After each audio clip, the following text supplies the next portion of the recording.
জীবনে চাপ থেকেও কিন্তু মানুষের দুঃখ কষ্ট সব নিয়েই কিন্তু মানুষের জীবনে চলতে হয়। তার মধ্যেও কিন্তু ভালো মন্দ খেতে হয়, ঘুরতে যেতে হয়, সব কিছুই করতে হয়, ছোটো মোটো সেলিব্রেশনও করতে হয়। তো যাই হোক, এত কথা আর বলছি না।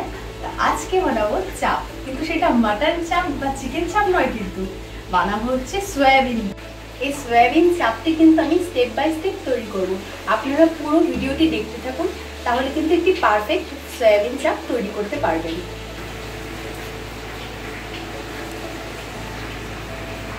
ফার্স্টেই আমি কিন্তু একটি ফ্রাইং প্যানে জল বসিয়ে দিয়েছি। জলটা ফুটে গেলে কিন্তু তখন আমি একটু হাত দিয়ে এরকম করে দেখে নিয়েছি জলটা ফুটেছে কিনা। তারপরে আমি কিন্তু সয়াবিনগুলোকে সেদ্ধতে বসিয়ে দিয়েছি। তো সেদ্ধ হওয়ার একটু ভালোভাবে কিন্তু প্রপারভাবে কিন্তু সেদ্ধ হবে, এবং টিপে দেখবেন যে সেদ্ধ হয়েছে কিনা। ভেতরে কিন্তু এরকম গুটিয়ে থাকলে কিন্তু হবে না। প্রপারভাবে সেদ্ধ হয়েছে কিনা সেটা দেখে একটি স্টেনারে ছেঁকে নেবেন, বা একটি পাত্রতে, কোনো পাত্রতে আগে ছেঁকে নিয়ে, আমি পাত্রতে আগে ছেঁকে নিয়েছি। ছেঁকে নিয়ে একটি স্টেনারে দিয়েছি, স্টেনার থেকে জল ঝরানোর জন্য। সেদ্ধ হয়েছে যে এক্সট্রা জলটা আছে সয়াবিনে, সেই জলটাকে ঝরানোর জন্য কিন্তু দিয়ে দিচ্ছি। এবং উপরে যে পাত্রটা আমি ধরেছিলাম সেই পাত্রটির মধ্যে কিন্তু ওপরে বসে একটু ভালো করে প্রেস করে চাপ দিয়ে নিচে একটা পাত্র দিয়েছিলাম, যাতে জলগুলো পুরোটাই বেরিয়ে যায়।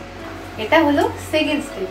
সেকেন্ড স্টেপ আমি 1 কাপ ময়দা নিয়ে নিয়েছি, তার মধ্যে অল্প জল দিয়ে ভালো করে একটি ডো তৈরি করেছি। ময়দাতে আমি কিন্তু চিনি বা নুন কোনো কিছু ইউজ করিনি, কারণ সেটা হচ্ছে আপনার বাইন্ডিংস করার পরে আমি বাইন্ডিংস করবো, সেই জন্য কিন্তু ময়দার ডোটাকে মাখিয়ে নিয়েছি।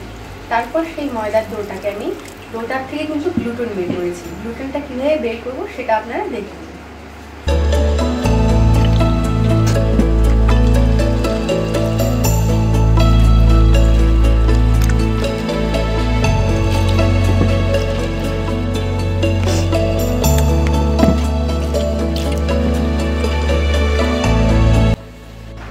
এবার হলো থার্ড স্টেপ।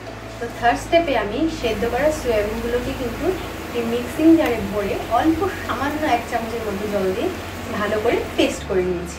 এবার সয়াবিনের পেস্টটাকে একটি পাত্রে ঢেলে নিয়েছি। ঢেলে নিয়ে ওই যে আমি ময়দা মাখিয়ে রেখেছিলাম, ময়দার থেকে যে গ্লুটেনটা বের করেছিলাম, সেই গ্লুটেনটা দিয়ে কিন্তু আমি ভালো করে ফার্স্টেই মাখিয়ে নিলাম। মাখিয়ে নেওয়ার পরে তারপরে আমি ময়দার কিছু ডাস্ট ময়দা দিয়ে ভালো করে একটি ডো তৈরি করে নিয়েছি। এটাকে কিন্তু আমি একটি বেলনি চাকার মধ্যে কিন্তু সুন্দর করে রুটির আকারে বেলে নিই।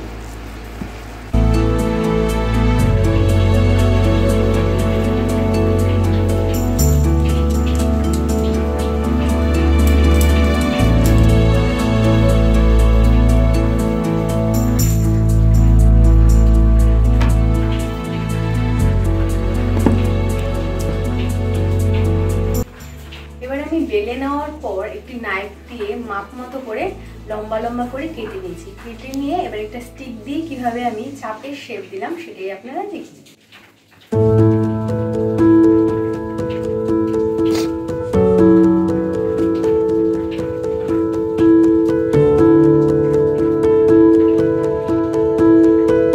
এবার হলো স্টেপ নাম্বার 4 বা লাস্ট স্টেপ বলতে পারেন। তো আমাদের কিন্তু স্টেপ দেওয়া হয়ে গেছে। স্টিকগুলোতে আমরা যেভাবে কেটে নিয়েছিলাম সেগুলো কিন্তু বানিয়ে নিয়েছি। এবার কিন্তু একটু পাত্রে জল গরম করে এই স্টিকগুলোকে আমরা ছেড়ে দিয়ে 20 মিনিটের জন্য কিন্তু সেদ্ধ করে নেব। সয়াবিন আর ময়দার মিশ্রণটিকে যেভাবে চাপের শেপ দিয়েছিলাম সেটাই এবার সেদ্ধতে বসিয়ে দেবো। এবার কিন্তু একটি পাত্রে জল গরম করে এই স্টিকগুলোকে আমরা ছেড়ে দিয়ে 20 মিনিটের জন্য কিন্তু সেদ্ধ করে নেব।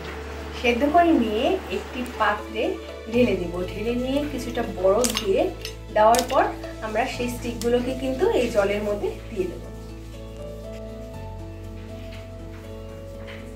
তো আমাদের তৈরি হয়ে গেল সয়াবিনের চাপ। তো এটাই কিন্তু শেষ নয়, আমি এই চাপ দিয়ে কিভাবে গ্রেভি তৈরি করাবো সেটা কিন্তু নেক্সট ভিডিওতে খুব তাড়াতাড়ি আসছে। আজকের ভিডিওটি যদি ভালো লেগে থাকে তাহলে অবশ্যই আমার চ্যানেলটিকে সাবস্ক্রাইব করুন, লাইক করুন এবং প্রচুর শেয়ার করুন। আজকের জন্য নমস্কার।